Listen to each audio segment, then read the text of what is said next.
Bonjour, batata, maman, bande ko pense que le Congo. Ils ont Claude de Moutima.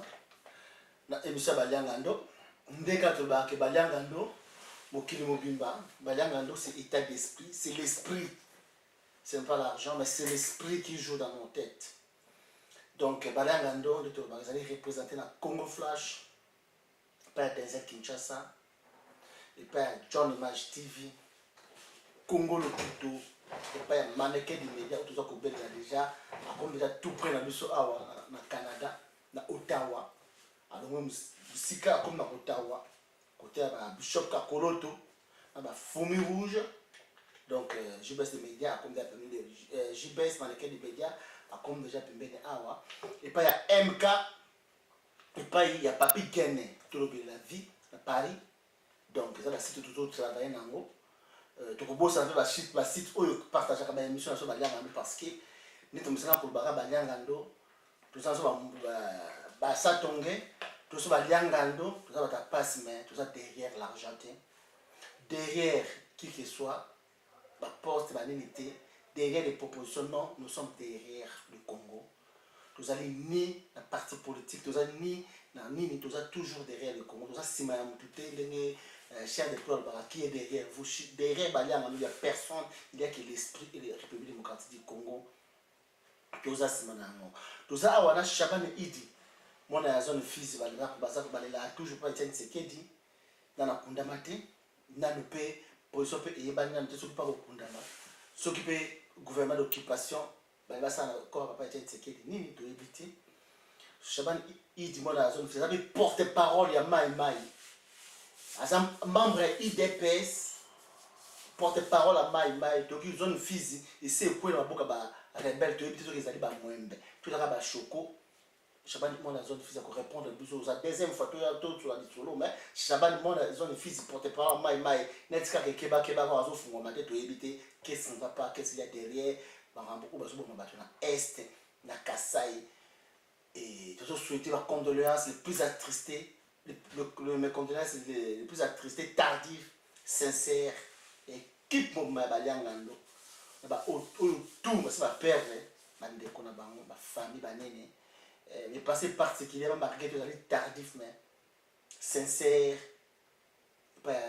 Député, au temps mon bouton surtout Yeba, député à l'auté, Moleka, Nzulama, à Patra campagne, na Lukunga, on a serre na biso Mandombe Sita Sonia, na vie na biso le Mama Jekolonga, Oto, Tusonga. Dans le maréchal de ta terre, que son âme repose en paix. Je peux en profiter, puis ça peut maman, soit un homme ici, Sonia, ma vie, soit le nom, j'ai colonga, partout, Bazali, parce que Batoyo, Babundara, Pepona, Bakinois, Pepona, Congolais, Ndenya, Bosolo. Les autres, on a Chaban, on a dit que ébélé, l'autorité en boca. Mais, Togo, ça n'a été, vous partagez, Chaban, il dit, moi, dans la zone fils, porte-parole à Maï. Bonsoir. Bonsoir. Chamani, bon la zone physique, porte-parole à Maï, Makila Naza, papa et Tchani Sekeli, donc Makila a deux ans au boulot par Chabani, mon la zone physique. Aujourd'hui, pour Makila, papa et Tchani Sekeli. Makila, papa et Tchani Sekeli, peut-être Batogazo Yoka na angle Moussousou. Souvent, lui, Moutouaza na Makila, papa et Tchani.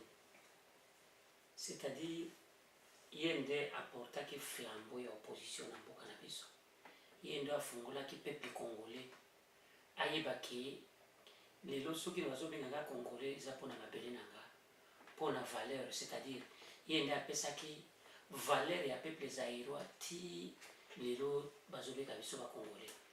Voilà ti lelo tozomona kaka idéologie wana eza émergé toujours na etandi mobimba ya mboka na biso.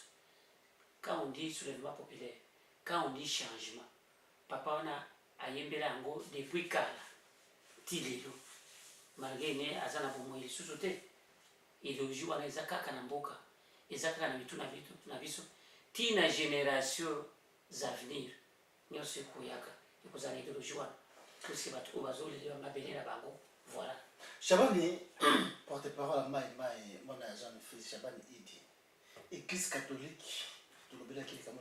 Parce que l'église catholique va annoncer que ma peuple va s'en prendre en charge, ma papa Etienne Tshisekedi, ma peuple congolais va téléma, va vous dire la mboka na bango, peuple congolais mets-toi debout, papa Etienne Tshisekedi va prendre en charge, ils ont même mot, mais la monde va mwembe, na ba choko, na ba opposant musu ba to soit disant de la Congo, ba lobi que l'église catholique a sincérité. L'église Chabani Sabani il demande à Jean Fils. L'église catholique va sincère na ndengeni. À part pour le babalo ba soutenir. Tulana kopesa peuple congolais na kopesa bino exemple ya moke. Omoni soki mutu azaka moyibi.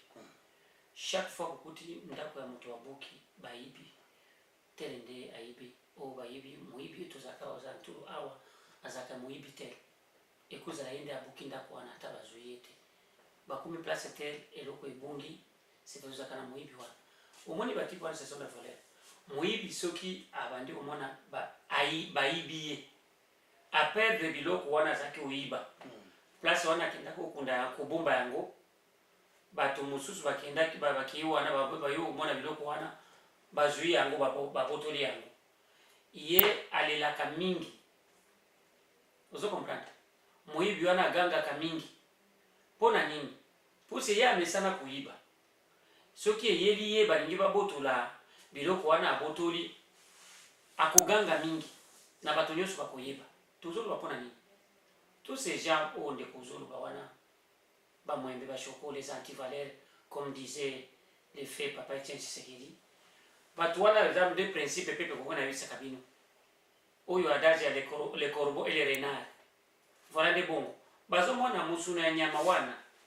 C'est-à-dire église catholique azo éveillé bato bazo kanisa ki soki baza na pouvoir lelo eza pona église catholique alingaki ki makila etanda na sens nini eza makila ya peuple congolais pamba ndi kutanda ke ezaki na bango puisque peuple congolais azaki moto ya kokota na terre ayebi ndako ya moto nyonso oyo azonyokola peuple bato wana bazalaki déjà jour wana baperdre vie na bango bazalaki bato oyo balingi ke c'est-à-dire l'église catholique ezaki olinga ke bato wana baleka na fenêtre te azaki olinga ça ya bango couloir humanitaire c'est-à-dire baleka na porte bon situation ya boye il fallait baloba mabe na église catholique puisque église catholique moto abengaki bango nde amoni ke bato oyo nasungaki peuple congolais puisque à l'époque là nayokaki bolobaki makambo ebele ya koloba ke ngai nde napesi bekie na bato oyo bakontinue puisque namoni bango nyonso baza bana ngai namoni place o bana bazobunda ifale na tia bango na se na essayer kopesa bango liano mais liano on apesi namoni chez bango ke balingi eloko moko te ye napesi peuple congolais bino bozwa destin na bino na maboko bomizwa en charge bo sala moyen nyonso bobotola likambo na bino totikili bino bakulu makambo na bino voilà nde ozomona bato wana bazomona puisque baza na intelligence ya moke puisque moto soki aza moyibi amona ayebaka vérité te lobi na lobi bakoregrete oyo basango bazoyebisa bango awa puisque eza na bamosusu oyo toza na bango awa poto bakokende lisusu te poto baza na place te puisque poto oyo ya kala na oyo ya lelo eza différent poto oyo mosusu bakokende basi banyoko basu basutire bango bongo wana nyonso oyo ezoyoka basanti wana. Voilà, à partir de la sanction, awa nde okomona oyo basango bazako préparer motomoko abima libanda te soki alternance ekosalama batikala kaka eza mboka na bango que la vie continue mais ndenge bazomona bongo bakoregete ta oyo nakofinga oyo bazofinga basango bakoregete oyo makambo basango bazaki oyebisa bango ezaki ya solo c'est-à-dire na côté mosusu bazokanisa peuple oyo toza na yango lelo eza peuple aveugle peuple alamuka kakala bazokanisa soki bakosi boye bazokanisa ke peuple akoyina basango c'est-à-dire basango nde bazocréer confusion bamemela bango bitumba et pourtant peuple congolais ayebi position ya basango bazalaki koatize kaka moto makambo ekende na bosolo voilà nde bongo koregrete te peuple congolais makambo oyo nyonso bazofingafinga basango botika bango bakoyoka soro na bango. Voilà les liens de l'époque Namokosi. Oui, Chaman, il dit moi la zone fait tout le temps parce que vraiment va finir par moindre, va choco, va finir par sango, mais aussi longtemps il politique canan ou bien Joseph Kabila. Alors que tu as sango dans Kunda le pain. abimi kuna asengi basango pardon na kosalisa élection banini ya kobonde mais aza koloba ke bayezo kosalema te makutanga basango abili basango okena élection kosalema Hippolyte Kanambe alingi asaka na basango aprofite na motema malamu basango bien ezalaka baje baosaka na bapeple komona basango na Hippolyte Kanambe. Monsieur le journaliste, question na yo eza question moko ya kitoko. Hippolyte Kanambe n'a jamais aimé basango. Wana o babengaka c'est la distraction. O eza jeu de cache-cache. Omoni bango balingaka ke Hippolyte Kanambe azolinga eloko ya ko gagner temps. Azo jouer na temps. Pour c'est ceux qui azo mema bango boya ici bango tout ça la boye. Ne ba jouer zoki. Ba kokoma na décembre au peuple congolais azo ibisa bango décembre 2017 is enough. Pour peuple ba ko kanisake azo kanisake basango ba ko organiser forum mususu. Neti ba dialogue mususu. Et comme bango tina 2022 na 2022 des programmes na bango. Ndo zo mona zo ken na kundulupe wana azo distrait. Kanambe alingi basango te puisi ayebi basango nde bakolo pepe moto nyonso oyo aza na place wana oyo ya kosambela sikoka nayebisaka bino bandeko na biso ya réveil mitui ya bapasteur oyo toza na bango ce sont des pasteurs antivaleurs omonaka makambo Martin Luther King asala na mboka oyo tozovanda lelo oyo na États-Unis bozo apprécier lelo Martin Luther King azali kosalela bapolitike na ye na baeglise tolanda bandeko oyo bazolanda biso oyo bazomimeka banyamulenge lelo ba situation nyonso ezali osalama na baeglise bamemi moto bazocreye moto akufi nzoka bamemi bibembe biloko nyonso ezokende bazokende okunda bacercueil oyo eza na baminduki na kati oyo eza baeglise nde ezalaki osala makambo nyonso wana voilà nde ezolobaki bazobanga eglise katolike puti eglise katolike nde mokolo bato ndenge asi alobi boye soki eglise katolike esi elobi moto nyonso akondima. Donc, Hippolyte Kanambe a dit que tout surtout après. Wana zoke ne komona basango ezaka distraction. Alingi basango te. Mais pourquoi basango bali kazo distrait bango? Pourquoi bazo kende kala? Omoni basango c'est comme les parents. Parents atama na za moyibi. Aye papa na singi bolimbisi. Akondima bolimbisi na yo me position na yeza kaka wana. Mwana nangale lo sembi bolimbisi. Mais comportement nazo yebisa yo ya loboko molai yo ya koiba. Oya komela masanga sans ordre ozana ordre te voilà malgré na limbisi yo mais oyebaki likambo nazo yebisa yo o bloqué wana na lingi yango te voilà basango bazawana basango bazo soutenir yete bazo yebisa ye akangola couloir asala effort makonombe eza nde alternance première alternance eza na Congo voilà les promos première alternance eza na Congo Hippolyte Kanambe o benga Joseph Kabila alobi que élection ekozala te malgré que basango mwembe ya Corneille Nanga aleki na France azasiko azaki na France azuba boketua ya peuple mokondi bataki lumbe moite bandeko surtout bayaki wana bataki lumbe moite alobi que élection ekozala te parce que Hippolyte Kanambe ça na plan na été 2025 donc oh la chose la recensement ils allaient pour toucher construction alors Hippolyte Kanambe da Corneille Nanga bazosaka na bato Corneille Nanga ce sont o nazwi bitotolo baka nini ba Corneille Nanga bazaneti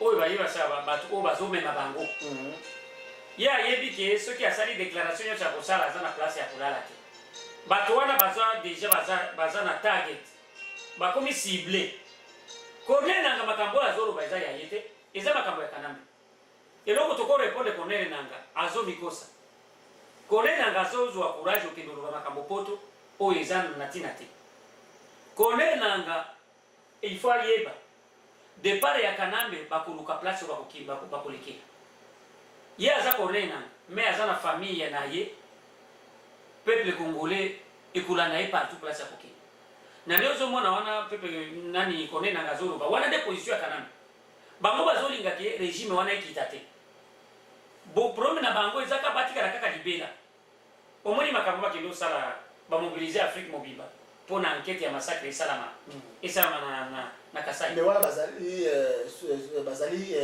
liberté tabaki ko bakoteli bango balobi nous sommes un état libre mais so pesi kaka Afrique pesi bango ça ba élection pour bakimabe voilà nde bongo situation wana ya Corneille Nanga biso Corneille Nanga tokokota kuna mingi te Corneille Nanga zoli kisatana ya pamba peuple congolais a commis en charge na Corneille Nanga puis ce peuple congolais a apesi ligne deadline au banglais balobaka. Et ça, il y a le 31 décembre, il y a Moula. Mais bon, peut-être que 2016, mais beaucoup ça quand même. Oh, 2016, lelo ko bala lelo zemi ebimi eso ko yona mwasi na ko jije boti kotia zemi ya mibale boti kaka puisque avortement mwasi na yo avorté zemi première zemi deuxième zemi bokoti yango boti kaka puisque wana ya esale tozalaki avortement etika ka bongo nde sala ka bongo peuple congolais nazo tuna mutuna o journaliste azo tuna nga awo ndeli kama nazolo soki obani mwasi na yo premier zemi avortement ce qui a 3 semaines, ce qui a 2 mois, moi na koyi. Est-ce que beaucoup souke la wat? Beaucoup continuer. Na jour beaucoup zoa moi na komona. L'ite c'est quelque chose ba tout peuple congolais ko likambwe bo s'arrêter. L'adversaire s'est mis préparé depuis longtemps. Ayebi ba motambo nini ya ko jongler. Nazo jongler na batu na biso oyo biso to botama na bango. C'est-à-dire, oyo monaka soki a avortement ya 2016 et 31 2016 premier zalaki. La lutte continue. Laurent Désiré Kabila yemo kwa ibisaki bino la guerre sera longue et populaire. Tozawa. Depuis à Koufouati lelo, depuis 96 à Kota. Lelo to komi na ane komi. Exemple les mais la lutte continue. Laurent Désiré aki wala baki eten Tshisekedi atiki biso marubati aki ba musulu ba kokende ti congolais ya suka to koma na victoire finale. OK. Chaban Idi mon zone fils porte-parole à Maï mettre base bali banga ke cassé.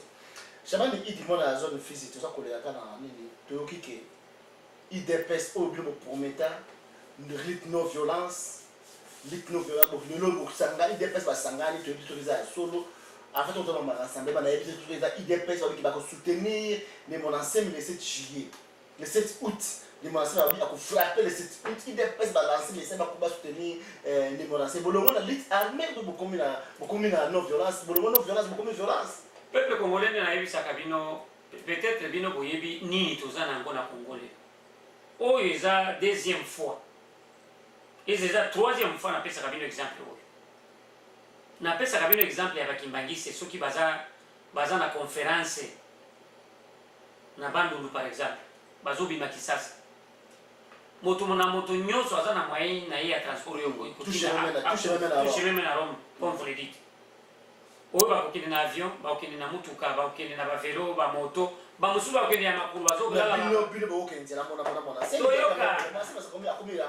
toyokana na oyokanga nini nazolo oyokanga okatanga maloba pamba te oyo nazolo bapona nini nazolo bapona lite omoni ata bato baza na place moko ndenge ozomona rassemblement wana projet ya société ya chaque parti politique eza na projet ya société na yango malgré boza na ligomba moko oyo bazobenga opposition c'est-à-dire chaque parti politique eza na stratégie na yango oyo ndenge ya kosala malgré toza na ligomba moko eza na bato oyo baprone lite armé oyo yo olobi oprone no violence okokende na réunion okoboya okende na réunion moko te puisque bino ennemi commun aza moko oyo azoboma bakongolais oyo azoyiba richesse ya congolais oyo azosala occupation na mboka oyo eza période lisusu te ya kolobaki moto na moto aza kote na ye jamais bozala na baobjectif ezala moko mais façon ya koatake ennemi de chacun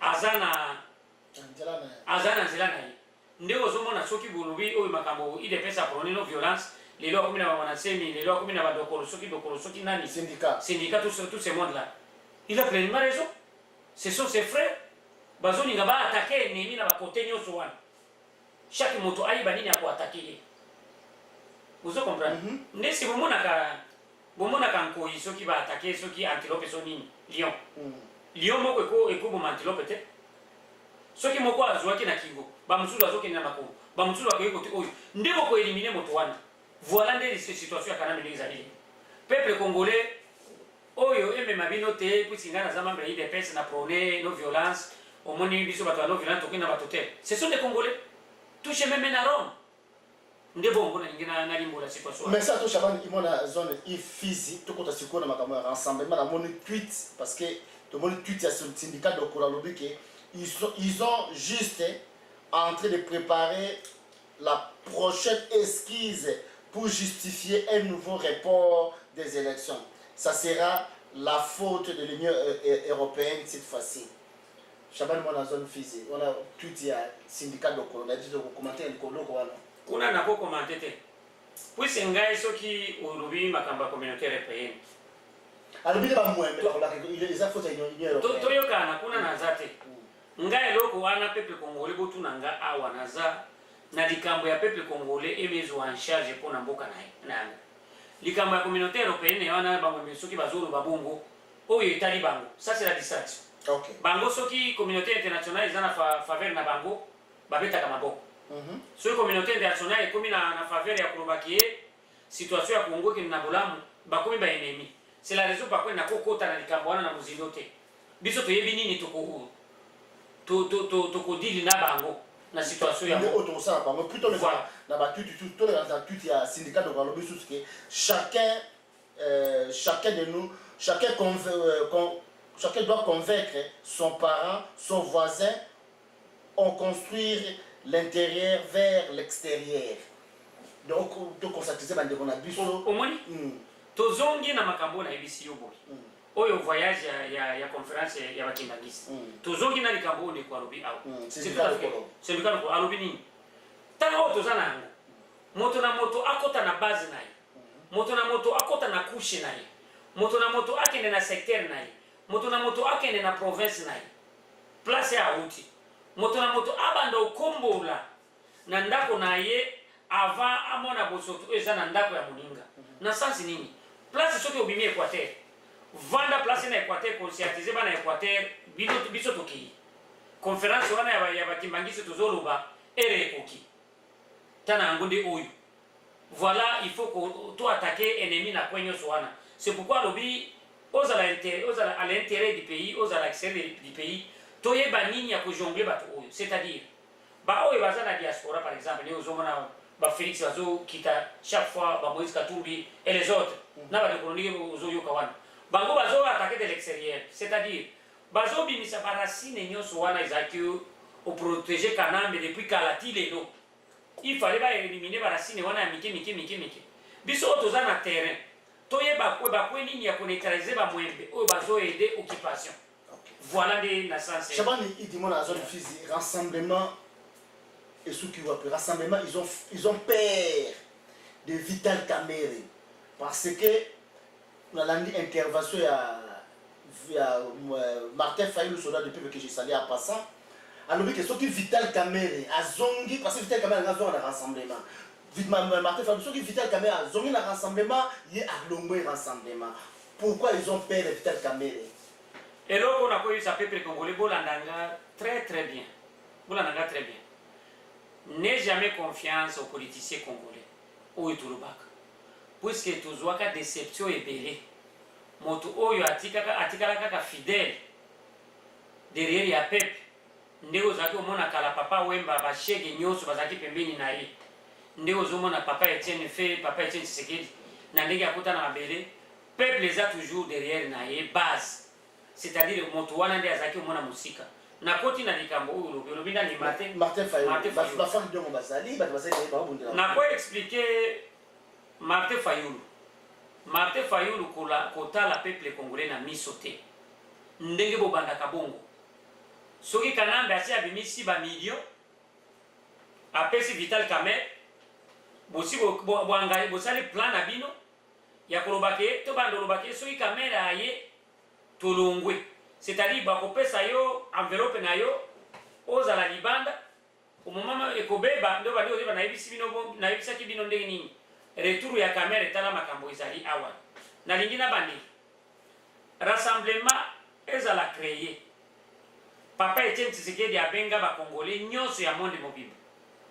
Na ba oyo bazana mulili bazotinda bana babenda bakenda ofinga bato bazosala na rassemblement. Nazolinga ke kotanga bakombo te. Puisque tant oyo eza ba kombo te me bazoyeba nini nazulu. Rassemblement esalamaka na Belgique abenga bato nyonso wana. Vital Kamerhe était présent.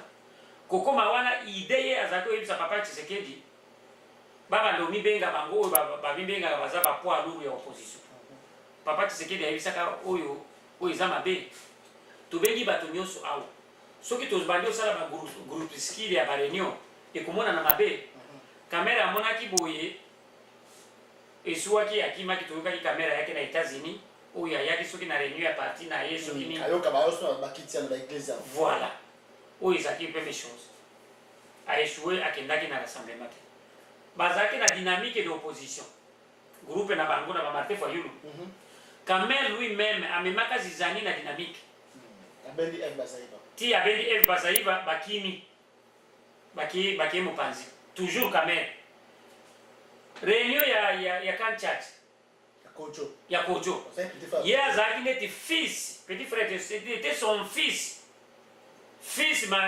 majeur wa Kojo c'est-à-dire azo félicité Kojo ndenge aza intellectuel ndenge aza boye qualité ya baklasse na ye Congo ndenge ezobonga boye na boye bato bayebisi ye balembi abandi ofinga rassemblement oyo ezolobama wana ye azokende kuna azokende ostope makila oyo esili kokoma kuna Kanambe amoniki peuple congolais basimbi ye na kingo alandi basango puisque moment babimaki na Kanchach bamimisaki premier ministre na bango esimbaki te peuple congolais azosimba kaka bango papa Etienne atiki biso avant papa Etienne atika biso atindi bana baki omona na basango c'est Sylvestre Ebandi bakoti toujours Kamer nde azosala yenda amemaki groupe ya bato oyo bamemaki na basignataire ya le 18 na Kanchach yenda aziki patron na bango yendo na kengo tusukila wana peuple congolais ayebi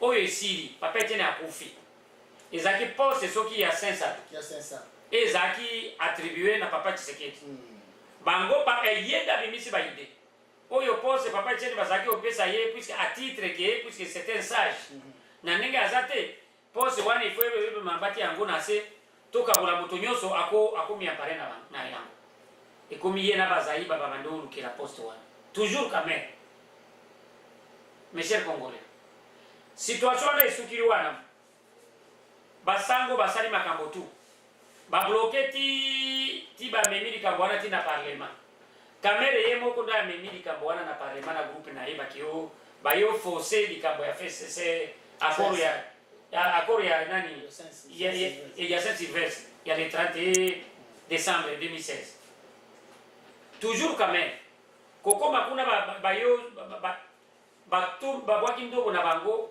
babimisi nani Bruno Chiba toujours yenda azoloba makambo ndenge ezokende bie lelo Chibala ndenge abimi na IDPS yenda azoloba ayebi très bien Chibala azalaki motu babengana na IDPS depuis longtemps na rassemblement ça fait très longtemps azala nonde Kamere kaka ye wana tokoti na likambo ya lelo nayebisi yo Martin Fayulu Kamere oyo yebi très bien nalobaki peut-être yo basi bapesi yo mbongo bandi osala semblant natuni yo boye badega oyo nyonso Kamere asi asali awa yo okoloba soki Kamere aye otikeli ye okokima c'est-à-dire oyebi nini okokima Kamere ena antivalere nde okotikela eloko oyo bozwaki souffrance ya kosakana te ti moto oyo amemaki bino bosala eloko wana bayo boma ye oli basala nani anesthésie nani basali anesthésie générale ya nzoto mobimba puisque ezalaki anesthésie kaka locale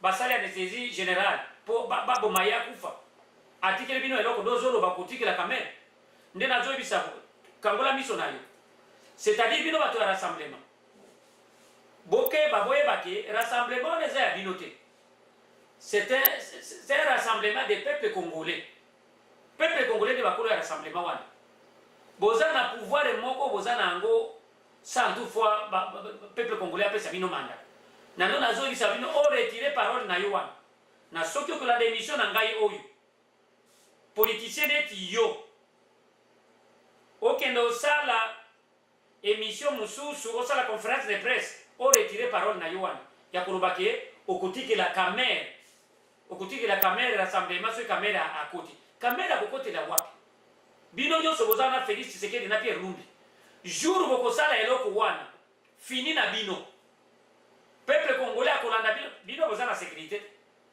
peuple congolais nda akoboma bino na Kanambe akotika peuple congolais amibomila bino moko mokokufa na langage boza nango nazongi lisusu kote ya nani tala lelo oyo lelo ozoloba kotikela papa wana et c'est vrai kanambe nani kamera azobangisa bino boza na ku bozosala bokeba nazoyebisa bino sala interview oretire parole ya makambo oyo olobi awa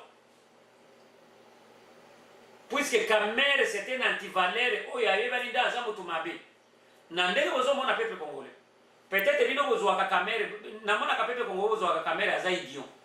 Kamere n'est pas idiot. Kamere il est intelligent. Ayebi nini makambo azosala azokende puisi asi ayebi peuple nani basango basiye bayesi peuple congolais ezwa destin na bango na maboko amoni ke balungunungu eza mingi na 4 points ya République démocratique du Congo. Soulèvement populaire ezali ya lutte non armée na soulèvement populaire ya lutte armée ezali ba faction ya bana mboka balingi batelema babandomi défendre nde azokende ayeba nini ezosala makuna po amema abandomemela kanambe ba information nyonso wana na toyebisi bino bizangate surtout Félix na Pierre Lumbi bino nde bozochapote bokokende place moko na olenga nkoi nde nazoyebisa bino nde nazoloba boye soki bosala eloko wana kolanda balangage oyo bozoloba awa namoni politicien moko oyo akoherite papa Etienne Tshisekedi aza moko na Congo aza Frank Diongo moto bazoyosambisa ye na baserum na maboko mais langage na ye azoloba kaka azolela nzoto na ye te mais azolela kaka mpo na peuple congolais avenir ya Congo ndo ozoloba langage ya bafaible oza intellectuel moko oza trop faible Martin Fayulu baargument na yo oza trop faible argument ya bafaible otikela kamere oza neti par exemple un bandi neti biso bato ya este ni tete se maimai bazala na este mbele batata na biso mbele bakoma baesclave depuis kala mbele Congo ekendaka kala mais résistance ya bato oyo batanga te bayebi baza na office te bazoresiste yo moto oza wana oza na baappui international des appuis international chaque moto azosoutenir bino ozoloba argument ya boye c'est pourquoi nayebisi yo boye soki boza na mbongo bato ya rassemblement basi bapesi bino bozongisa kamere lisusu na ligomba wana mon cher jour bokokotisa likambo wana ekozala fin ya makambo na bino wana oyo nayebisi bino boye na répété lisusu osala conférence de presse oretire parole wana ya koloba ke yo kotika mouvement otikela kamere qui est kamere un antivaleur makambo oyo nyonso nalobi awa point 4 nyonso ya pays eyebi ke kamere aza antivaleur na nde moto mabe yo ozoloba otikela kamere terrain c'est-à-dire boyebi kubo si osali déjà ekozala ndo fin na rassemblement na bino wana nende bokomona peuple congolais ekomi en charge na bino avant bakende mi en charge na kanambe voilà les nanyana ba bongo monsieur le journaliste. Merci à toi Chaban idimo la zone fisa muno bon chauffer ma mais kamera za mutu bino par exemple dans est ba privé na bino na retirer parole na yo wana monsieur le journaliste. Tu es journaliste congolais avant ya journaliste za congolais biso ba congolais moto nyonso ya langage ya boye soki tozosala interview na yo jour moko journaliste nyonso ya Congo koyo kubanda attribuenga oyo moto aza ya côté tel oyo moto aza ya côté tel aza moto na bino moto nanga na kopesa yo exemple ya Jésus Jésus jour moko akimaka ba parents na ye azaki na notre jeune ba parents bazoluka ye bayo kuta boye bayesi balobiki moto mozoluka aza na ndako wana azaki na synagogue kota kuna bamemeli ye Jésus sana Jésus bapara na yo bandeko na bazoluka yo libanda Jésus alobaki ndenge nini arépondre bango boye ba oyo nazoyebisa bango liloba ya tata nzambe oyo nde bandeko na nga ozo comprendre nazongeli na question na yo wana nyonso oyo aza antivaleur ata tobimaki libumu moko soki il est antivaleur lelo aza na place moko na peuple congolais te. Okay. C'est pourquoi soki ozoloba question wana kotuna peuple congolais question ya boye te oyo tel ou tel individu aza moto ya bino te oyo ekokota te. Okay. Le lendemain ozaki omona monsieur Mobutu so période azaki na kane na ye wana na loboko abeti so mona kama journée ya mindela alingaki abeta journée moko alingaki bazaki na batoka manyola na ba question yako voilà peuple congolais na mettre les points ici na question. Merci à toi Shaban Idimo la zone fils retiré Mwembe à Kamere donc aza Choko Mwembe ndeka Shaban Idimo la zone fils alobi Shaban Idimo la zone fils mambo kwa ça so signe à l'époque pour ce qui mettre base bali banga te cassé kala te ko zala ba côté ana Shaban Idimo la zone fils rassemblement wa ni to to de kima bon surtout afo betana no amoni sa boss cadre la paix tout na izala wa to développer el moko mais Shaban Idimo la zone fils de la forêt de la jungle Igwe ou surtout pesa comme Igwe comme ba de gérer comme abi comme député mais ça c'est malamu pour la bien ba combattant ba résistant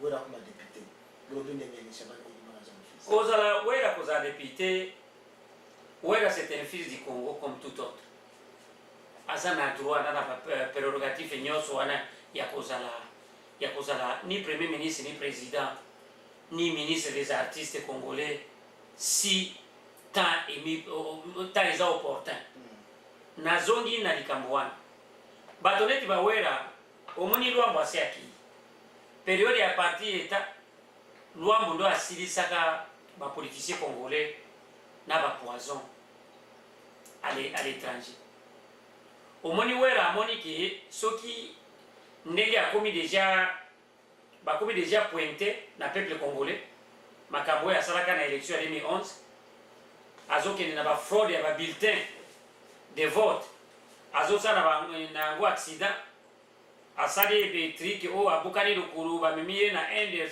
abukani loboko soki na boye na boye nyonso ezalaki batéâtre puiske kuna na ye ezalaki déjà démasqué na peuple congolais arrivé ya Weranson 1 akenda kelasi mais il a l'air d'un illettré mutu na yo mutu na ye eza na vision ya mosika te ata tomonaka miziki na ye nzambe asungaka ye omoni chaque moto nzambe apesaka chaque moto qu'est-ce que je peux dire gift nzambe apesaka ye azwaka chance ke soki akwei na bajeune te groupe wana bajene wana nde esungaka ye bomoni orchestre ya Weranson emati mais soki olandi cerveau na ye il n'y a rien de spécial na soki lelo tomoni akoti azala député il y en a beaucoup de députés baza wana ce sont des robots métalliques moto aza neti poto depuis akotaka parlement ayebana te aza wana mpona perdie mesili monsieur ya Weranson soki nalobaki kokufa ya papa Luambo nde azalaki na role wana oyo monsieur eza ya Weranson azokanisa ke bakozala badepute Kanambe akozala na bomoi puise Kanambe na Wera baza koense neti Mosapi na Baki Kanambe ndo akobanda Weranson ndo akobanda kokende na bapoison wana abanda kopesa badepute oyo bazobenga ye des députés de l'opposition oyo bazobloke avancé ya occupation na bango ye nde akozala na role ya koboma bato na nde mission na ye wana kokota na ye wana bomonaka ye aza idiote aza na mission principale na ye ya koboma bato voilà nde role na ye.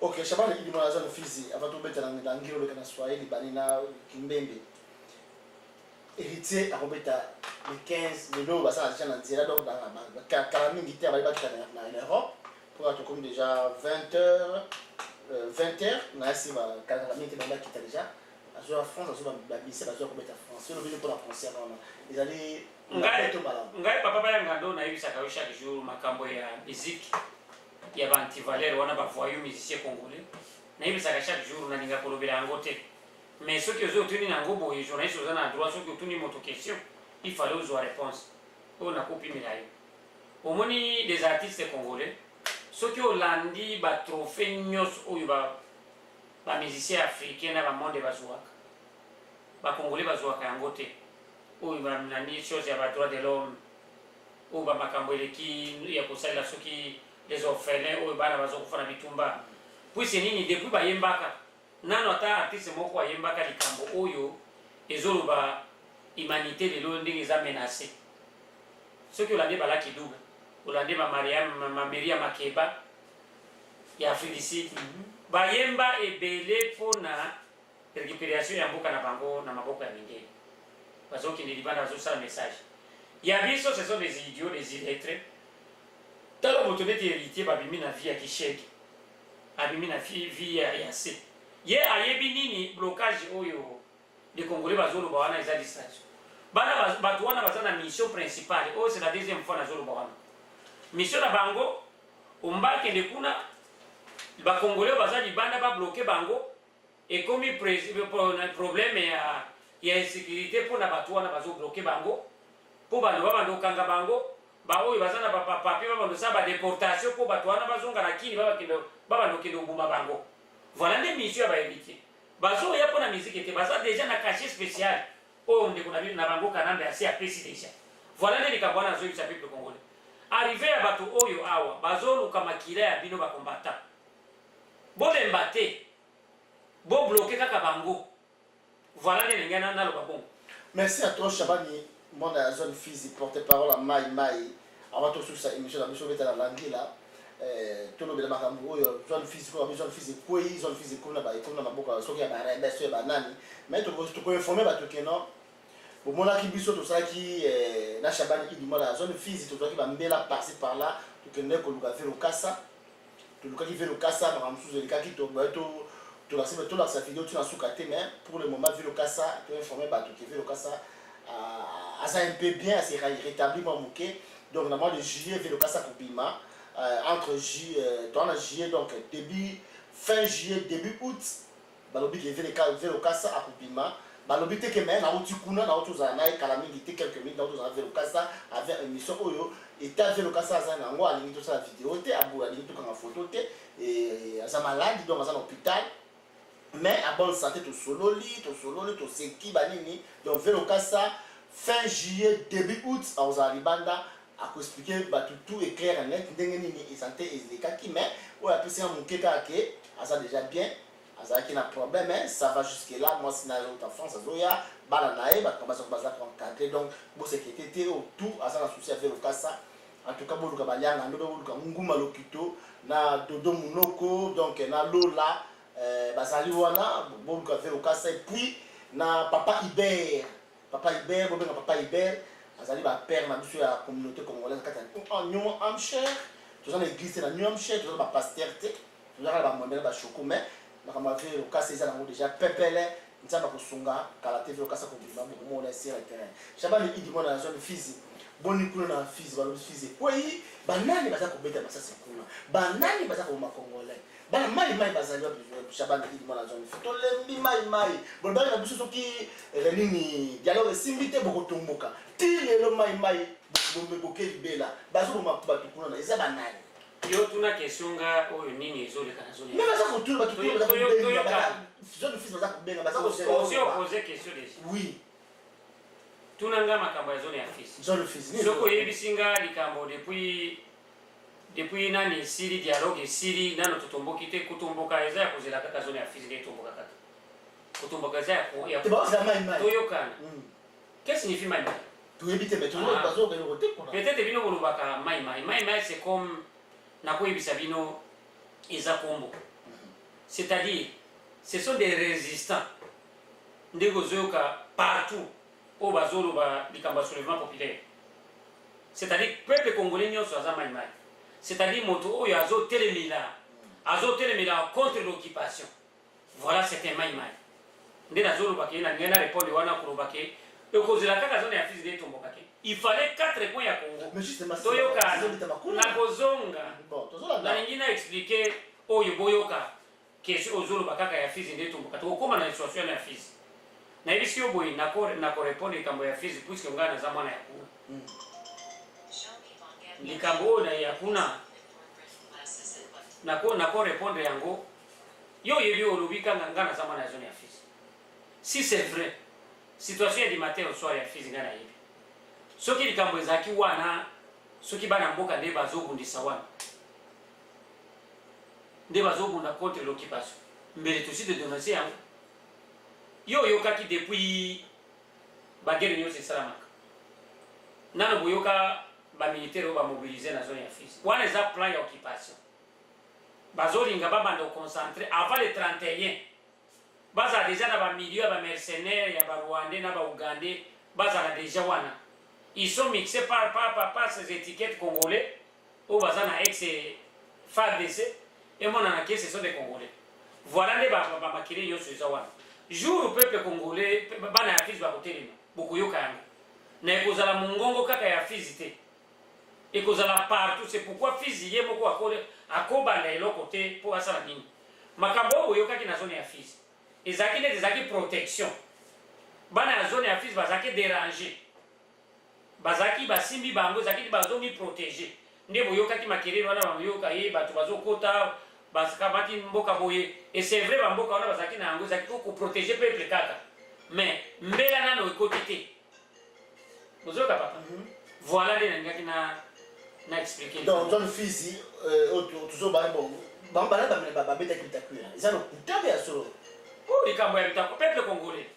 Bitakwira c'est comme aza côté nangana zomona Bitakwira aza neti ngungi. Soki tozolo ba makamba Bitakwira na ba émission ya boye. Eza neti tozopesa moto valeur oyo aza na valeur ata moko te. Bitakwira c'est bien sûr. Ba beta ye na zone ya Uvira. Na sangi. Après avoir kobeta na sangi kuna. Nzoka zaki ya kuzuka na elongi na ye. O bato baza na terrain na Uvira. Kokoma na Uvira zaki kotambola na escorte ya kusakana te. Nzoka na Uvira centre na Mulongo. Asala ta mitingi te. Bayo yoka nani Bitakwira bayoka kai na radio ya RTNC. Nde azuru ba makamona ya pamba wana. Bato leti ba Bitakwira kulikisana bota ta ya pamba. Oyo bato za pamba. Ndenge azomi tuta na basango. Kote ya basango bola na ete. Oyo asa moto azomi pesa valere. Omoni kanambe. Soki moto azobeta basembale boy. Babenda kaeba hivi babi zala awa zwa enveloppe oyo. Oyo ezanzala ezolo bisa ibo. Ozo comprendre. C'est pourquoi soki tozolo babato na Congo, tokolo ba moto leti Bitakwira te. Soki tozolo babato leti Bitakwira tozo perdre temps na biso ya pamba. Okay. Moto leti Lambert mene na boshabi tozo mona bango pamba Bitakwira seki. Izaleti kopo ya mai obaki na océan. Obakisi eloko moko te, odiminuer eloko moko te. Voilà les gars na lokabongo. OK, Shaban idi mona zone Fizi, oko expliquer bato makambo to lobia ngo beta na langila et puis obeta fait ba langila ndeko obeta kana Freddy Famana et l'autre monde be Shaban Salamos Kadela, nous avons aussi la tweet to boni Salamos Kadela beti na tweet te, nous avons aussi la Shaban idi. OK. Walu wapenzi mnisikie vizuri. Mkutano tulikuwa nao leo emission tuko nayo. Tumeongea sije kwanza ya Corneille Nangaa.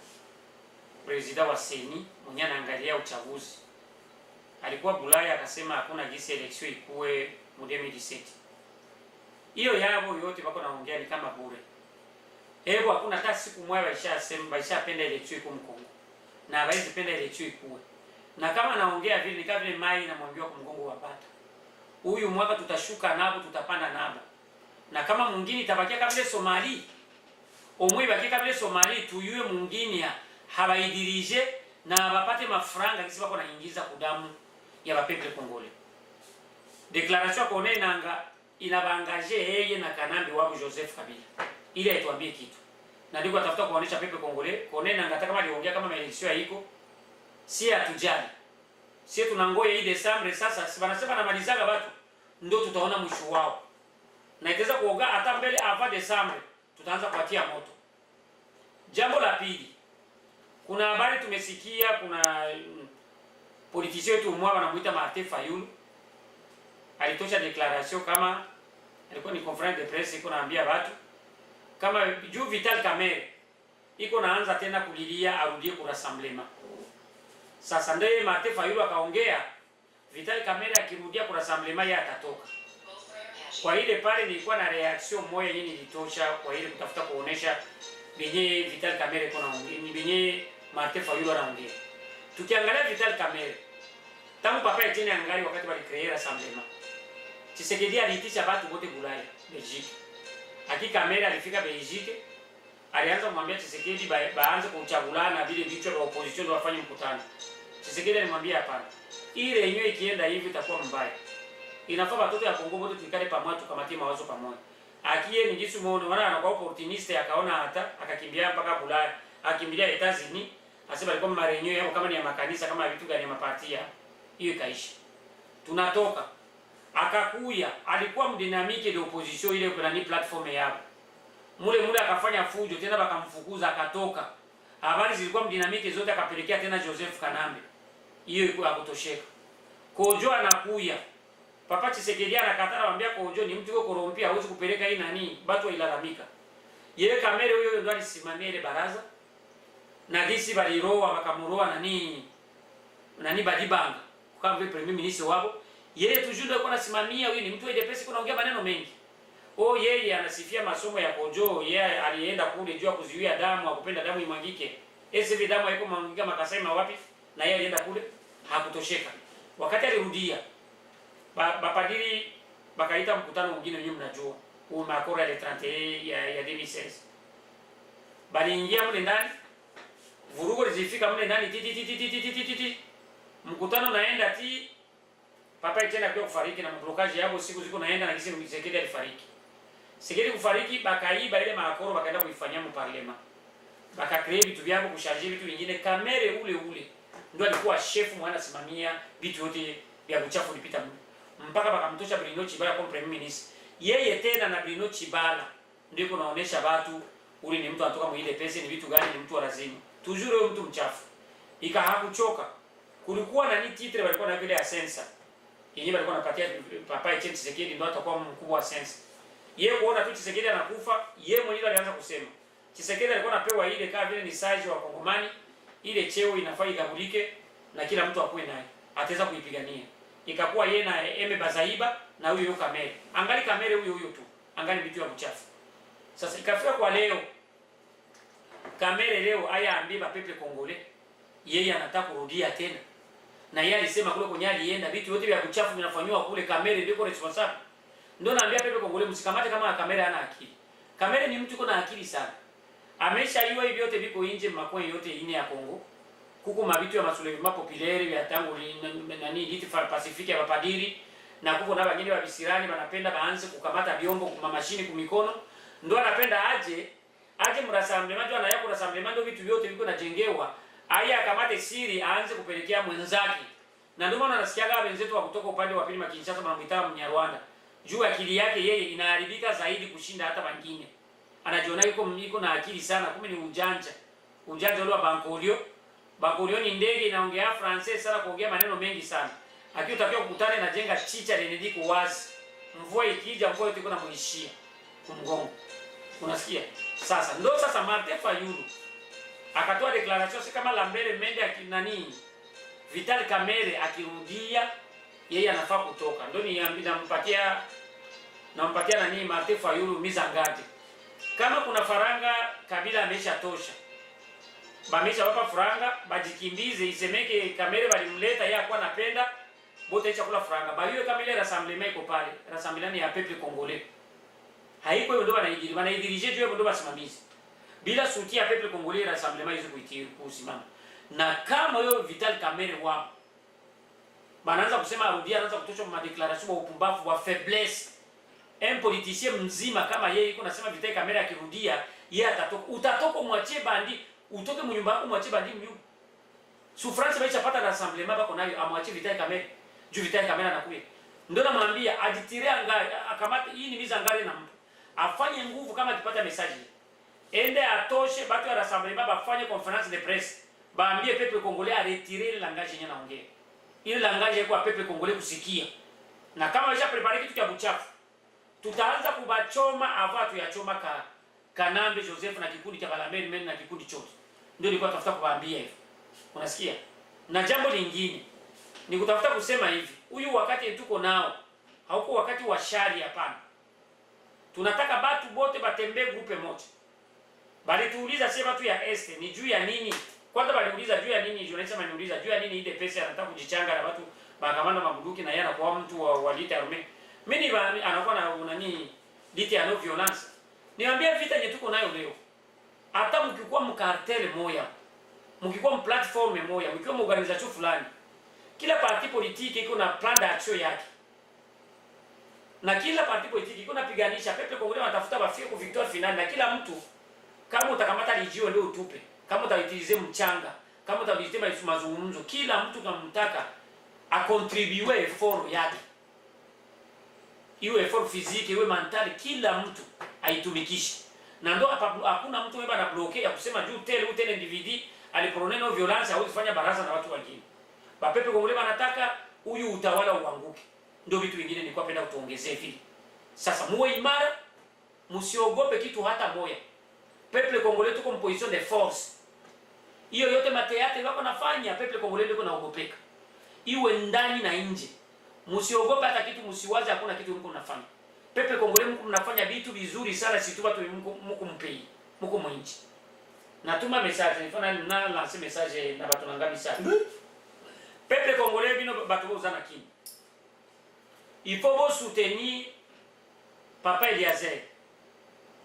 Vous soutenir Daniel Safou. Na Papa nani? Mike Mukebai. Papa Mike Mukebai nazo bosa na yote makambo na mutu eza ebele peut-être okukanisa ndeko na biso Shabani azo ayebinga te. Na yebi yo très bien. Ba intervention ya yo nyoso na landa. Ba intervention ya Safou na Papa Eliezer tozola na bino. Bino nde mobali, mibali. Bozo bundela komba na libulu ya volcan. Neti oza na Goma ba timba baki yo na volcan. Ozo sale la match na kati ya volcan. Bino boza mibali. Na talelo bobimi na mboka oyo na mokili oyo. Nzambe chaque jour tokokuta bino batumisa to bokoza na paradiso. Na garantir bino boy. Puisque bino bozo défendre bato o baza opprimé. Bato baza marginalisé. Bato bazo mona na ke baza babola. Mais bino bozo défendre droit na bango. Mes chers Congolais, on natangi bakongo na bino bo continuer kaka bongo. Nde na ngena lo babongo. Boyo ba ke peuple congolais azolanda bino na point nyoso 4 points du monde. Makambo bozo sa. Na biso on est toujours là. Bokanisa ke biso toza poto oyo ya ba aventurier komela ba whisky. Oyo na fingama kote nani bita kula finga ganga azolo banazolo bangana za mulango. Ndenge nazolo bayoka ki mongongo na ngana zaki neti na za pembeni ya ba milangi ya whisky. Oke tondimi toza batu ya kulango. Mais jour moko bokomona biso ke toza balangwa te, toza batu baza soba oyo balibali balobaka. Voilà nde na ngaki na lobaka bon. Merci à trop Shaban Idimona ya zone Fizi, merci à trop maître Bola Bolaskin, Alain Bolaskin, maître Bas Badi Bangate Kassé.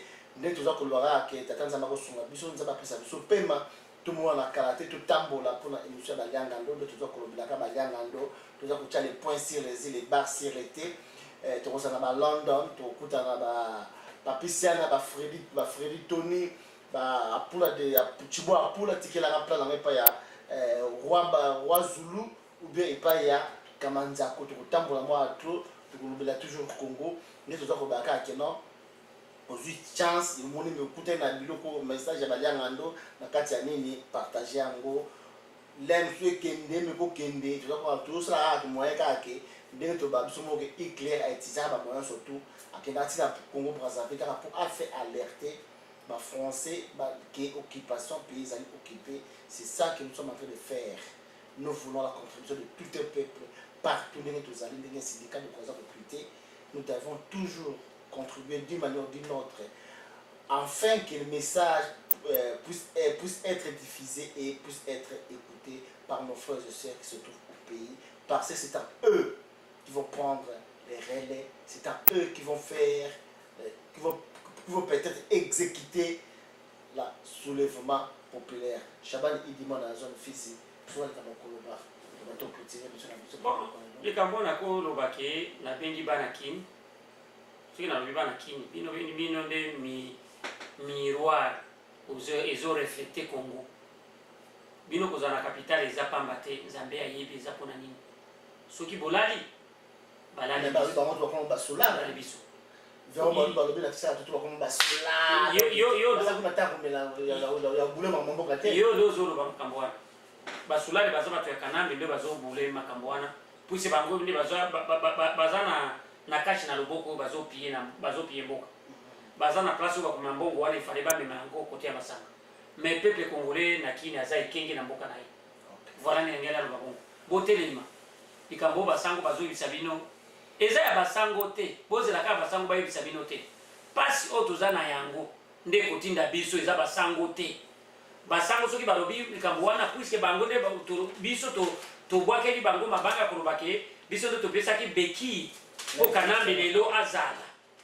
c'est pourquoi bayebisi bino bozwa destin na bino na maboko moto oyo tozalaki koluka aleka na fenêtre te ifa alekela na porte alingi nzela wana te voilà nde bongo tozolingaka pepe kongole bobimisa ye na fenêtre olie na porte na ndenge ozomona biso nyonso toza libanda boza bino moko te biso lite na biso ezokontinue libanda na kati toza awa me tozochevronne bamakambo nyonso na mboka na biso kuna boza bino moko te bino moko boyebi bamingongo na biso ezokota bino ezokoma kuna voilà ndenge na yebisa bongo. Merci à trop, Chaban Idibon dans la zone physique. Merci à trop.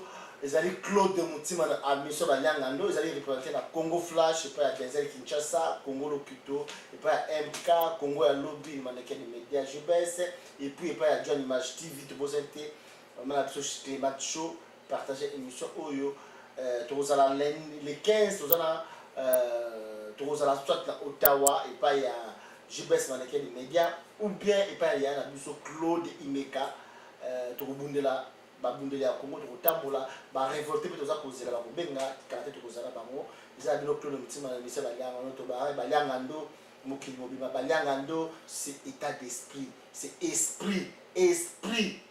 esprit voilà Jésus Christ tanga ke na bino na kona kemi na kotindela bino Saint-Esprit non l'esprit fait zala.